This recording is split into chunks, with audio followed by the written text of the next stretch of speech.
제가 한 몇 달 전에 벌써 몇 달이 흐른 것 같네요. 야고보서를 처음 설교했는데, 자, 여러분, 야고보서의 핵심 메시지가 뭐라고 그랬죠? 기억하시는 분들이 계신가요? 자, 잊어버려 주셔서 감사합니다. 자, 잠깐만 제가 다시 말씀드리겠습니다. 야고보서에 여러 중요한 주제들이 많지만 온전하라. 오늘 설교 제목이 여기 있잖아요. 그렇죠? 그 안에 힌트가 있어요. 온전함에 이르는 길. 성숙하라는 말로도 바꿀 수 있고, 일관성이 있으라. 말과 행위가 일치하는가? 우리의 믿음과 삶이 일치하는가? 오늘날 우리 주일 교회에서의 우리의 삶과 우리의 일상생활에서의 삶이 일관성이 있는가? 가정에서의 삶과 우리 또 교회에서의 삶이 일관성이 있는가? 하나님 아버지께서 온전하신과 같이 너희도 온전하라. 자, 온전한 사람은 없지만 성도는 이 세상에 사는 동안 온전함을 위해서 달려가야 한다. 그랬죠? 왜? 하나님께서 우리를 위해서 놀라운 계획을 가지고 계시는데 그저 단순히 우리를 구원하는 정도가 아니라 마지막 때가 되면 우리를 완전히 영화로운 존재로 변화시켜 주실 것이기 때문에 그래요. 그게 하나님의 계획이에요. 우리를 향한 놀라운 계획이 있다. 성도가 온전하지 못하면 이 세상에서 우리가 증거하는 복음이 매력을 잃어버린다. 세상 사람들이 우리를 볼 때 예수님이 누군지는 잘 모르겠지만 너를 보니까 내가 예수를 믿고 싶다. 이게 바로 온전함의 능력이 아니겠어요? 자, 그 중에 이제 오늘은 특별히 언어 생활, 우리의 언어 생활에 대해서 한번 좀 돌이켜보고, 이 성경이 언어 생활에 대해서 굉장히 강조를 많이 하더라고요. 자, 야고보서가 불과 5장밖에 안 돼 있는데 이 3장은 거의가 다 이 언어 생활에 대한 교훈이에요. 그렇죠? 그러니까 이게 너무너무 중요한 거예요. 성경이 우리의 언어 생활을 이렇게 중요하게 여기는구나. 자, 우리 이제 말씀을 듣기 전에 한번 나는 어떠한가, 내 언어 생활을 한번 스스로 자가 검진하는 질문들을 제가 이제 한 몇 개를 던질 테니까요. 한번 스스로 한번 잘 생각해 보세요. 나는 긍정적인 말을 더 많이 하는가? 아니면 부정적인 말을 더 많이 하는가? 두 번째, 나는 다른 사람의 장점을 많이 이렇게 들추어내는가? 아니면 나는 다른 사람들의 단점을 더 많이 말하고 있는가? 나는 조금 비슷할 수도 있어요. 다른 사람을 격려하는 말을 더 많이 하는가? 아니면 다른 사람들을 비판하는 말을 더 많이 하는가? 나는 감사를 더 많이 말하는가? 아니면 불만을 더 많이 말하는 편인가? 다섯 번째, 나는 다른 사람을 살리는 언어를 더 많이 사용하는가? 아니면 다른 사람을 깎아내리는 말을 더 많이 하는가? 남이 올라가면 기분이 나쁜 거예요. 마음이 편치가 않아요. 자, 나는 다른 사람의 말을 많이 경청하는 편인가? 아니면은 내 이야기를 더 많이 하는 편인가? 나의 말씨는 어떠한가? 냉소적인가? 아니면 에너지를 불러일으키는, 이 말에도 온도가 있다고 그러더라고요. 그렇죠? 말의 온도는 어떠한가 하는 거예요. 이 사람의 인격을 측정하는 가장 중요한 이 바로미터 중에 하나가 바로 이 언어 생활이라고 그러잖아요. 다른 사람을 무시하는 말을 하는가, 정말 존중하는 표현을 쓰는가, 같은 사실이라 할지라도 어떤 뉘앙스를 풍기는가, 아무래도 저도 이제 신학교에서 오래 있으면서 매년 초마다 이제 학생들을 면접하고 인터뷰를 하잖아요. 아마 직장에서도 많이 그럴 것 같아요. 근데 정말 놀라운 건요, 한 5분만 얘기해 보면은 이게 감이 딱 와요. 이 지원자가, 이 학생이 어떤 학생인가. 이상하게 그 직감이라는 게 거의 오는데 대개가 맞아요. 그 내용도 내용이지만 그 말을 하는 그 분위기, 그리고 말에서 풍겨 나오는 그 어떤 스피릿이 있더라고요. 이거 숨길 수가 없어요. 우리 주님이 그래서 마음에 쌓은 선에서 선을 말하고 마음에 쌓은 악에서 악이 나온다. 마음에 상처가 많은 사람은 뭔지 모르게 이렇게 어둡고 벌써 말을 들어보면은 이 좀 밝지 않은 그런 정서가 드러나고, 때로는 이 조금 심한 경우에는 가시돋친 그런 표현들이 자기도 모르게 막 나오고, 이거 언어라는 게요, 숨길 수가 없더라고요. 오늘 몇 가지 중요한 말씀들을 좀 정리하려고 합니다. 먼저 경건 생활의 핵심이 언어 생활과 직결된다는 거예요. 경건 생활의 핵심이 언어 생활과 직결이 된다. 누구든지 스스로 1장 26절에 보면 스스로 경건하다 생각하며 자기 혀를 재갈 물리지 아니하면, 자기 마음을 속이면 이 사람의 경건은 헛것이라. 경건과 언어가 직결돼서 연결된다. 혀를 재갈먹이라, 꽉 붙들어 매라는 거예요. 이 말은 소를 재갈먹일 때 쓰는 말인데, 언어를 통제하지 못하면 그 경건은 헛것이다. 망령되고 헛된 말을 버리라. 그들은 경건하지 아니함에 점점 나아가느니라.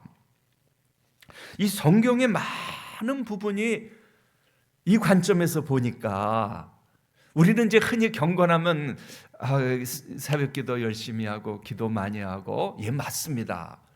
근데 성경이 실제로 이 언어와 관계된 부분들을 많이 얘기하고 있고요. 뭐 잠언 같은 경우에는 정말 아주 이 언어에 대해서 굉장한 많은 너무 중요한 교훈들이 있어요. 예배소서에서도요, 이 정말 놀라운 신학을 이야기한다면 이제 그리스도인의 이 삶에 대해서 후반부에서 얘기하는데, 거기가 보니까 다 언어 생활과 직결이 돼요. 제가 몇 가지만 그냥 이야기할게요. 무릇 더러운 말은 너희 입 밖에도 내지 말라. 오직 선한 말을 하여 듣는 자들에게 은혜를 끼치게 하라. 참된 것을 말하라. 분내는 것, 떠드는 것, 비방하는 것을 버려라. 음행과 온갖 더러운 것과 탐욕은 그 이름조차도 부르지 말라. 어리석은 말이나 희롱의 말을 버리고 오히려 감사의 말을 하라. 지혜로운 입술은 아로 새긴 은장반의 금사관이라. 지혜로운 말은 아로 새긴 은장반의 금사관이라. 지혜로운 말이 얼마나 중요한가. 실제로 제가 포항에 있을 땐가요, 어느 권사님은 정말 기도를 많이 하는 분이었어요. 정말 뭐 여러 40일 금식 기도하고 하기도 한 분이었는데, 오히려 나중에 교회에 큰 분란을 일으키는 것도 봤어요. 왜? 이 언어 생활 때문에. 이 나쁜 말은, 사람을 비방하는 말은 다른 사람만 괴롭히는 것이 아니라 말하는 사람 자신을 괴롭힌다. 이 먼저 언어를 통제해야 된다. 이 랍비 문헌에도 보면 이런 글귀들이 있더군요. 지혜로운 자에게 침묵이 그렇게 좋은 것이라면 어리석은 자에게 얼마나 더 좋은 것이겠는가. 이 헬라의 이 현인들, 철학자들에게서도 말을 먼저는 통제하는 것이 인격의 표시이다. 자, 두 번째 제가 말씀드리고 싶은 것은 오늘 본문에 보면 인간의 언어에는 실제로 놀라운 능력이 있다는 거예요. 3장 5절에 보면은 혀는 작은 것이로되 작은 지체로되 큰 것을 자랑하는도다. 혀는 작지만 크다 그랬어요. 보라, 얼마나 작은 불이 얼마나 많은 나무를 태우는가 그랬어요. 혀야말로 사람을 움직이는 강력한 힘을 가지고 있다는 거예요. 심지어 잠언은 이렇게까지 얘기해요. 죽고 사는 것이 혀의 권세에 달려있나니. 내가 사람이 죽고 사는 것이 혀의 권세에 달려있다. 내 혀를 어떻게 쓰느냐, 언어를 어떻게 쓰느냐에 따라서 심지어는 죽고 사는 것까지 판가름이 난다는 거예요. 우리 장로교에서는 사실 여기에 대해서 그동안 많이 좀 이렇게 체계화된 이론들이 나오지 않았는데, 제가 제 은사 되시는 웨스트민스터 신학교에 모이제스 실바 교수님이 쓴 책을 보고 제가 탐복을 한 적이 있어요. 이분은 언어에 아주 탁월한 분이에요. 제 학생 시절만 해도 그때 한 7개 국어 정도를 아주 능수능란하게 자유롭게 쓰시는 아주 언어학을 전공하시고 언어의 귀재이신데, 이분이 쓴 그 해석학 시리즈 중에 하나님, 언어, 그리고 성경이라는 책을 쓰셨더라고요. 얇은 책인데 그 중에 앞에 그런 얘기를 해요. 인간이 다른 동물과 다른 점이 뭐죠?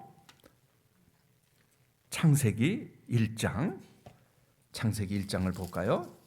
인간과 다른 동물의 가장 큰 차이점, 창세기 1장 26절은 이렇게 얘기하고 있어요.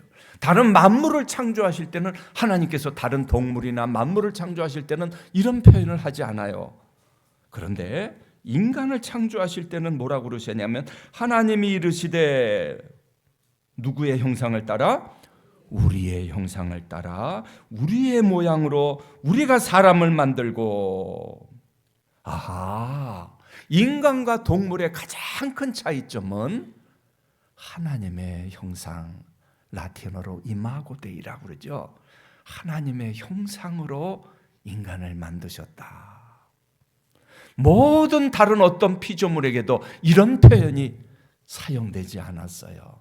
그렇다면 하나님의 형상이 뭐냐?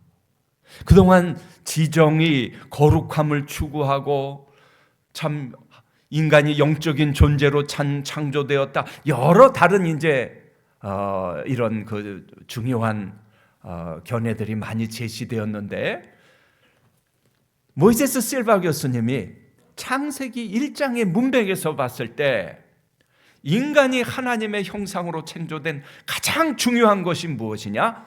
언어를 말하는 것이다. 다른 동물들도 물론 어떤 소통을 하는 것 같아요. 그렇죠? 어떤 기본적인 소통을 한다고 그러더라고요. 제가 뭘 보면 알 수 있냐면, 저희 집에, 제가 양평에 살잖아요. 우체통에 매년마다 4월 달이면 찾아오는 손님이 있어요. 누군지 아세요? 곤줄박이 새예요. 거기서 매년마다 알을 부화를 해요. 손 닿으면 열리는 곳이에요. 자기네들끼리 소통을 하는 것 같아. 이 집은 안전해. 여기서는 얼마든지 새를 부화할 수 있어. 실제로 제가 새 부화하는 걸 틈틈이 보거든요. 처음에는 그냥 뭐 핏덩어리예요, 핏덩어리. 제가 그럼 조금 잘하면 문 살짝 열고요, 이렇게 물도 주고 그래요. 그러고는 제가 대화를 나눠요. 너 이 다음에 크거든 날아가거든 나 좀 찾아와야 돼. 너희들 5성급 호텔에서 잘 먹고 이렇게 하나도 잃어버리지 않고 잘 부화했으니까 와야 돼. 근데 이 배은 망덕하더라고요. 한 놈도 안 찾아와요. 날아가서는 다 그냥 뒤도 안 돌아보더라고요. 근데 고마운 거는 매년마다 찾아와요. 어떤 때는 2모작, 3모작까지 해요. 그러니까 자기네들끼리 뭔가 소통을 하기는 하는구나 하는 걸 제가 느껴요. 자, 그럼에도 불구하고 인간만큼 이렇게 정교하고 얼마나 정말 우리의 언어는 또 체계는 발전했습니까? 자, 창세기 1장에 보면은 이 모이제스 실바 교수님 참 중요한 신학적 근거를 이야기하고 있어요. 하나님께서 만물을 창조하실 때 창세기 1장 2장에 나타난 하나님 속성의 가장 중요한 부분이 뭐예요? 말씀하셨다. 하나님께서 말씀으로 천지 만물을 창조하셨다는 거예요. 하나님이 가라사대 빛이 있으라 하시매 히브리 말로 와요메르 와요메르 와요메르 계속 6번씩이나 반복이 돼요. 와요메르 가라사대 가라사대. 말씀하시는 하나님. 하나님은 침묵하시는 하나님이 아니라 말씀하시는 하나님이에요. 사람도 가만히 있으면 못 견디잖아요. 그렇죠? 우리도 말을 해야 되죠. 수다를 떨어야 돼요. 그렇죠? 특히 이 여성의 언어 능력은 남성보다 뛰어나대요. 그래서 남자는 여성하고 싸워서 이기려고 하면 절대 안 돼요. 부부싸움에는 절대로 패하게 돼 있어요. 왜? 하나님께서 여성에게는 탁월한 언어 능력을 주셨기 때문이라고 그래요. 자, 그렇구나. 하나님께서 만물을 창조하실 때 말씀으로 창조하셨고 인간을 창조하실 때 하나님의 형상으로 창조하셨는데 이 말할 수 있는 언어의 능력을 주셨다. 이 하나님의 말씀은 어마어마한 능력이 있어서 천지 만물을 창조하시는 엄청난 능력이 있으셨는데 인간에게 부여하신 가장 중요한 사명이 뭐예요? 하나님의 형상으로 창조하시고 뭐라고 그랬냐면 온 땅에 기는 모든 것을 다스리라. 인간에게 주신 첫 번째 대위임 명령이 뭐냐면 만물을 다스리는 권세를 주셨어요. 그러면 이 만물을 다스리는 권세를 인간이 어떻게 수행했을까요? 말씀이에요. 하나님께서 주신 이 언어로 모든 만물을 다스리는 권세를 주셨다. 그러므로 인간에게 있는 이 언어 능력은 우리가 상상을 초월할 정도로 강력한 권세를 사실은 가지고 있었다는 거예요. 물론 인간이 범죄하고 나서 이 능력이 굉장히 데미지를 입었어요. 하나님께서 첫 번째 창조하실 때 그 이마고대 하나님의 형상이 아담과 하와의 타락으로 데미지를 입었지만 손상을 받았지만 사라진 것은 아닙니다. 여전히 우리에게는 하나님의 형상이 남아 있어요. 그렇다면 인간이 범죄하기 전에 주어진 이 언어의 놀라운 능력을 우리가 데미지는 입었을지라도 여전히 우리 인간에게는 이 언어를 통한 놀라운 능력을 주셨다. 오늘 성경은 이것을 다시 야고보서는 그래서 3가지로 상기시켜주고 있어요. 말과 배와 불의 비유를 이 3번을 들어서 가르쳐주고 있어요. 이 말을 움직이는 게 뭐냐? 조그만 재갈이다. 이 재갈로 말을 제어할 수가 있다. 배를 봐라. 그 큰 배가 어떻게 움직이냐? 조그만 이 방향타 키로 말미암아 조타실에서 움직이는 이 키로 그 거대한 배가 움직인다. 제가 해군 출신이잖아요. 제가 타고 다니던 배가 LST라는 배거든요. 인천 상륙작전 할 때 여러분 배 그 보셨죠? 쫙 펼쳐지고 거기서 군인들이 우리 해병대 군인들이 다 상륙작전 할 때 나오고 막 거기서 탱크가 나오기도 하고 거대한 배예요. 그 거대한 배를 움직이는 게 뭐예요? 조그만 키예요. 이 혀가 이렇게 강력한 능력을 가지고 있다는 거예요. 이 혀가 우리의 인생의 방향을 결정짓고 우리 자녀들의 인생을 결정짓는 놀라운 파워가 있다는 거예요. 야고보는 여기서 한 걸음 더 나아가서 얘기해요. 저 불을 보라. 산에 불을 태우는데 큰 불이 필요한 게 아니라 요만한 작은 불씨 하나면 온 산을 다 태우고도 남는다. 강원도 고성에 어마어마한 그 산불 우리가 보셨잖아요. 그 불을 피우는데 큰 불이 필요한 게 아니에요. 조그만 불. 제 유학 시절에 이 옐로스톤에서 불이 났는데 그 내셔널 국립공원이 얼마나 큰지 몰라요. 우리나라 강원도보다 더 크잖아요. 그 전체가 다 타버렸어요. 그러나 몇 달을 탔는데 끌 수가 없어요. 도저히 끌 수가 없어요. 큰 불이 필요한 게 아니라요, 작은 불. 제가 한 번은 산불을 한 번 낼 뻔한 적이 있었어요. 양평에 살 때. 여러분, 바람 불고 건조한 날은 절대로 불장난하면 안 돼요. 잔디를 한번 태우려다가 못 모르고 탁 됐는데 불이 정말 날아가더라고요. 와, 날아가요, 날아가. 우리의 언어가 그렇다는 거예요. 내게서 나온 말, 이것이 날아간다는 거예요. 언어에 놀라운 능력이 있다. 그런데 살리는 능력도 있고 죽이는 능력도 있다는 거예요. 사실 성경은 굉장히 좀 비관적인 얘기를 해요. 3장 8절에 보니까 혀는 능히 길들일 사람이 없느니라. 혀를 길들일 수 있는 사람은 아무도 없다는 거예요. 온전한 사람은 아무도 없고 혀를 온전히 제어할 수 있는 사람은 아무도 없다는 거예요. 제가 이 말씀에 위로를 받았어요. 그렇구나. 저도 제일 많이 회개하는 죄 중에 하나가 이 방정맞은 입술이에요. 다른 사람 앞에서 많이 서게 되니까 참 실수를 많이 해요. 근데 잘 고쳐지지가 않아요. 아무리 하려고 해도 요 방정맞은 입술이 상처를 주기도 하고, 제 인생을 돌이켜 보니까 참 얼마나 부끄러운 일들이, 이 자리에서 말씀드릴 수 없는 정말 회한스러운, 내가 왜 그때 그런 말을 했던가. 성경이 그렇게 얘기해요. 동물은 길들이는 것이 가능하나, 여기 봐요, 그렇죠?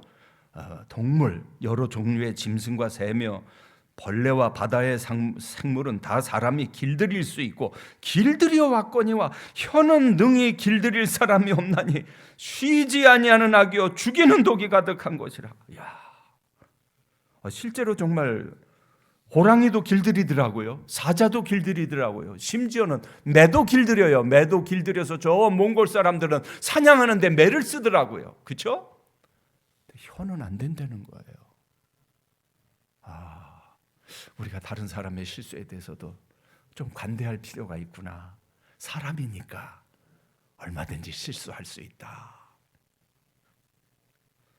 인간의 타락성이 가장 잘 드러나는 부분이 바로 이 혀이다. 이 말씀이 얼마나 참 진짜 끔찍해요. 죽이는 독이 가득한 것이라. 죽이는 독이 가득. 우리 입술에 독이 가득하다. 이 사도 바울도 로마서에서 이렇게 얘기해요. 인간의 이 타락에 대해서 얘기하면서 그들의 목구멍은 열린 무덤이요 그 혀로는 속임을 일삼으며 그 입술에는 독사의 독이 있고 그 입에는 저주와 악독이 가득하고 그 발은 피 흘리는 데 빠른지라. 파멸과 고생이 그 길에 있어 평강의 길을 알지 못하였고 그들의 눈앞에 하나님을 두려워함이 없느니라. 말을 많이 할수록 죄를 짓는다. 잠언 10장 19절에 될 수 있으면 말을 적게 하라고 가르쳐요. 거짓말, 논쟁, 모욕, 비방, 험담을 피하라. 남의 험담에 귀를 기울이지도 말라. 과격한 말은 노를 격동하느니라. 어린 시절 같아요. 제가 아마 중고등학생 때인가요? 한 번은 동네 사람들과 저희 할머니가 모여서 한참 이제 말씀들을 나누는데 보니까 누구는 어떻고 누구는 어떻고 막 이제 보니까 이제 뒷공론이라고 그러죠. 뒷담화라고 그러나요? 그러는 거예요. 그래서 제가 끝나고 할머니, 그럼 모여서 맨날 그렇게 남 얘기만 하면 뭐해요? 그러니까 재미없어서 어떻게 사냐 그래.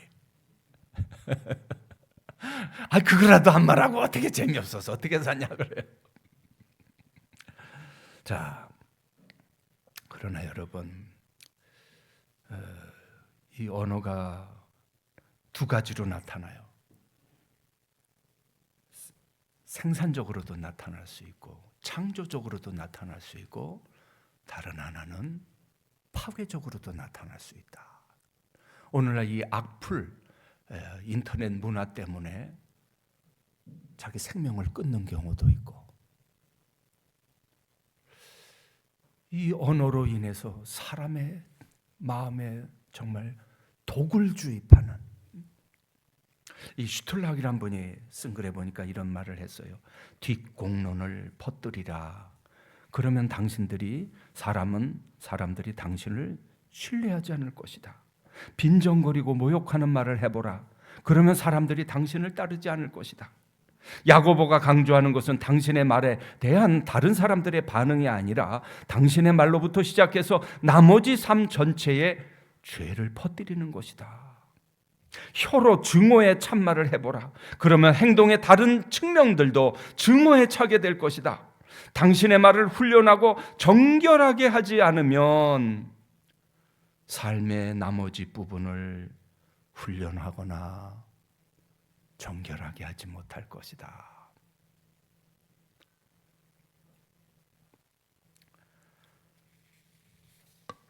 사랑하는 여러분들, 자, 두 가지 능력을 보았어요. 한 가지 능력은 창조적인 능력이요, 다른 하나는 파괴적인 능력이에요.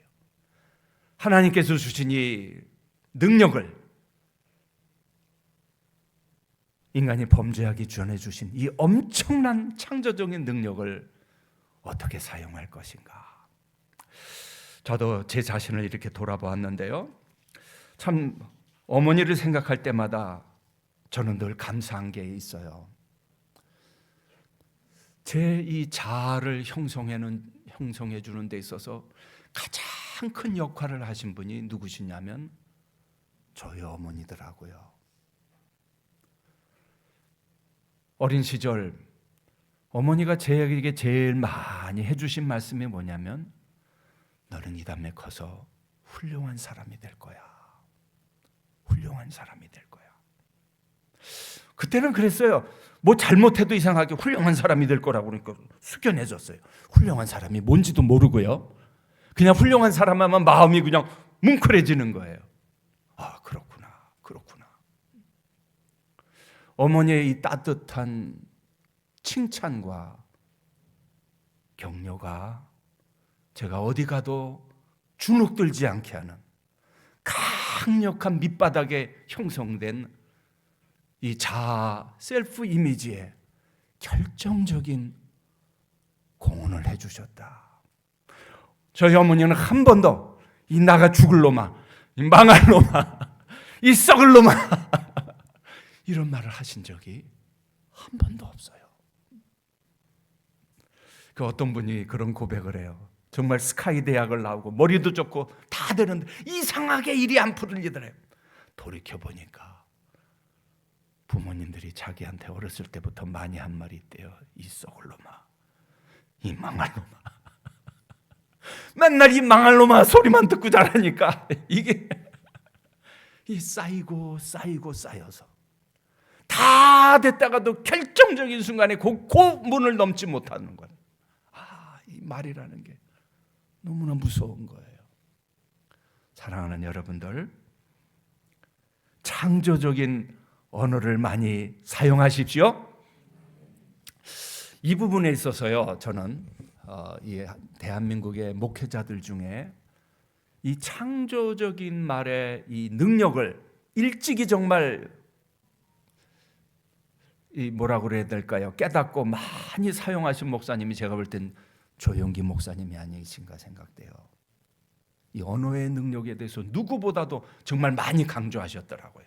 뭐 저는 처음에 그냥 다 흘렸는데 나이 들고 제가 보니까 그 말이 맞아요. 언어의 창조적인 능력을 많이 사용하라. 이분이 아침에 일어날 때마다 반복해서 외치는 말씀이 있대요. 나는 예수 그리스도의 피로 구속받은 하나님의 자녀이다. 나는 하나님의 소중한 하나님의 아들이다. 아침에 일어나자마자 반복적으로 한 10가지를 되풀이해서 말씀하신대요. 어두운 생각이 올 때마다, 마음에 주눅이 들 때마다 나는 하나님의 아들이야, 나는 하나님의 선택받은, 하나님의 가장 소중히 여기시는 아들이야. 자, 우리도 한번 해볼까요? 자, 나는 하나님의 가장 소중한 자녀입니다.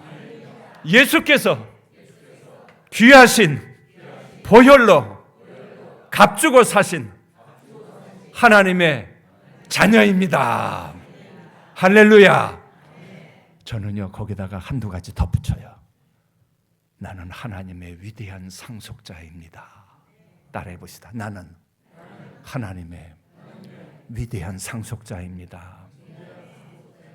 따라합시다. 나는 영화로운 자입니다.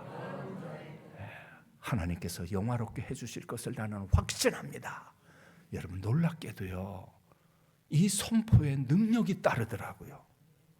우리가 아는 이 복음의 단순한 사실을 반복적으로 외치고 선포하면 우리 주 예수 그리스도는 사망과 음부의 열쇠를 가진 자입니다. 두려워하지 말지어다.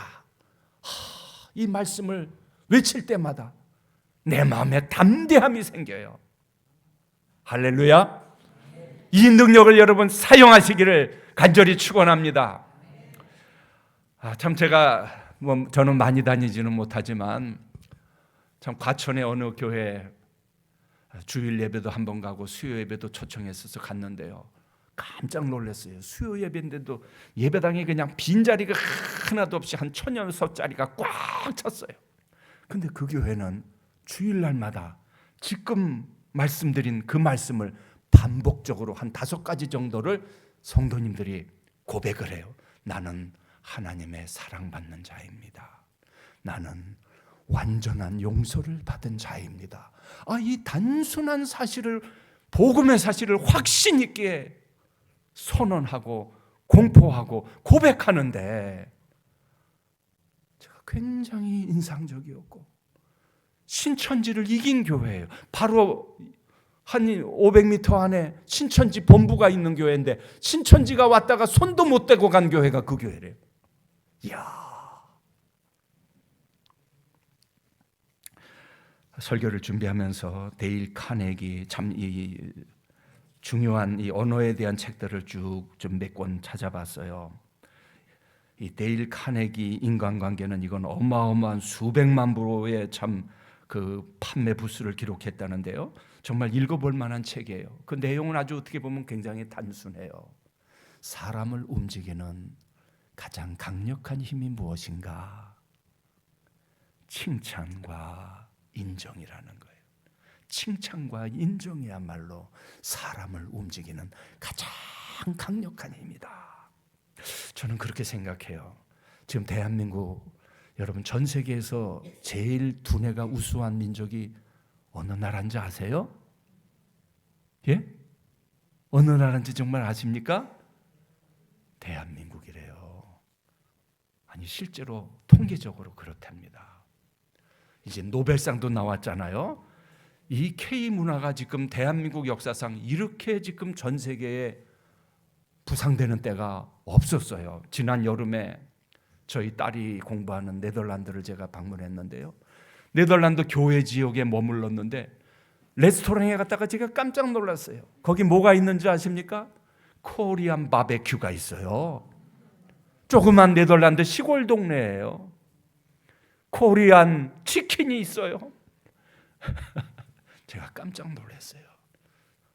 얼마 전에 LA에서 오신 목사님이 계신데 지금 난리래요. 미국 사람들이 한인 식당을 얼마나 많이 찾는지. 한인 코리안 컬처, 심지어는 제 처제는 지금 한국말을 가르쳐요. 텍사스에서요, 고등학교에서요. 하나님께서 이 대한민국을 이렇게 높여주셨는데 문제는 뭐냐? 우리가 다 죽을 놈으로 자랐어요. 죽을 놈으로. 제가 한번 말씀드렸죠. 제 초등학교 시절에 선생님이 나가 죽으라는 소리 안 들은 학생 손들라고 그러니까 저는 용감하게 손들었어요. 근데 보니까 저쪽에 한 명, 70명 중에 딱 2명만 안 들고 다 나가 죽을 놈으로 자라는 거예요.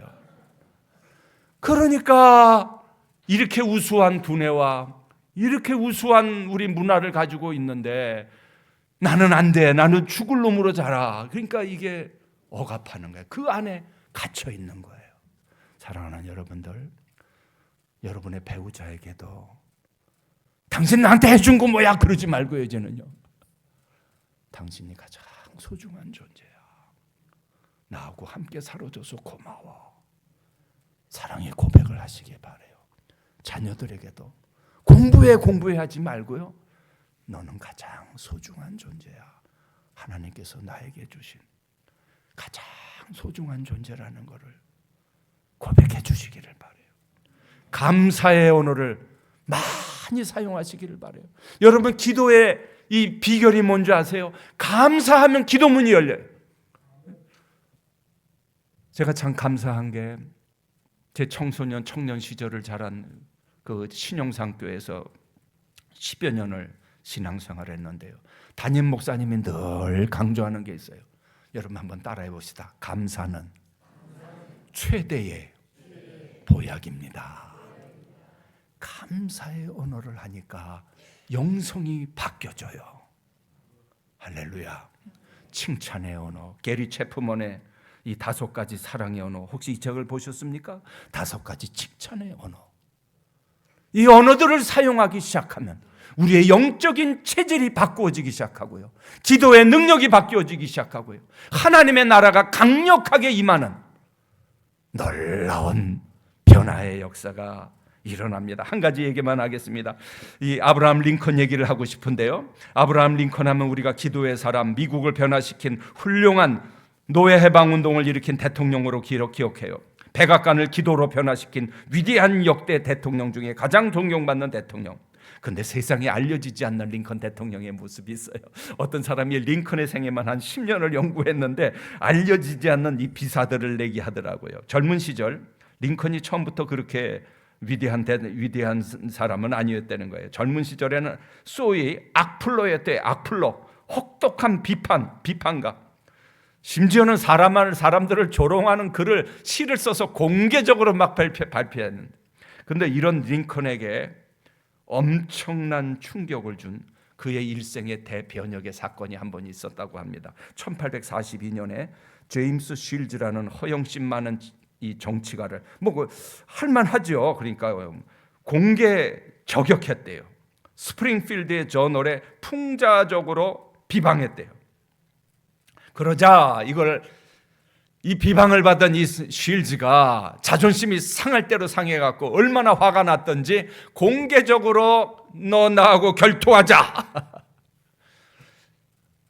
링컨은 내키지 않았지만 마지못해서 이 결투를 응하게 됐대요. 이 쉴즈가 너 뭘로 결투할지는 네가 결정해, 링컨. 근데 링컨이 팔이 좀 길었대요. 그래서 이게 리치가 기니까 권총보다는 이 칼이 더 좋겠다고 생각해서 칼로 하기로 했대요. 자, 당일날 드디어 이제 많은 사람들이 입회를 하고 결투가 시작되기 전에 주위에서 사람들이 만류해서 다행히 결투는 취소됐다. 만약 이 결투가 성사됐다면 우리 역사상에 이 아브라함 링컨 대통령이 나올 수 있었을까?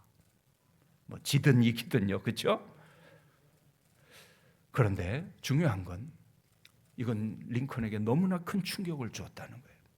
그 다음부터 다시는 아브라함 링컨 일생 가운데 정말 이거는 비판할 만하고 할 만한데도 아브라함이 입을 다물고 아브라함 일생에 큰 변혁을 일으키는 사건이 됐다. 링컨 대통령이 가장 좋아했던 말씀이 바로 다른 사람을 비판하지 말라. 그러면 너희도 비판을 받게 될 것이다. 사랑하는 여러분들, 이 하나님께서 주신 이 언어의 놀라운 능력을 활용하시기 바랍니다. 말씀을 선포하시기 바라요. 단순한 이 복음의 능력이 우리가 선포할 때 정말 하나님의 성령이 임하실 줄로 믿습니다.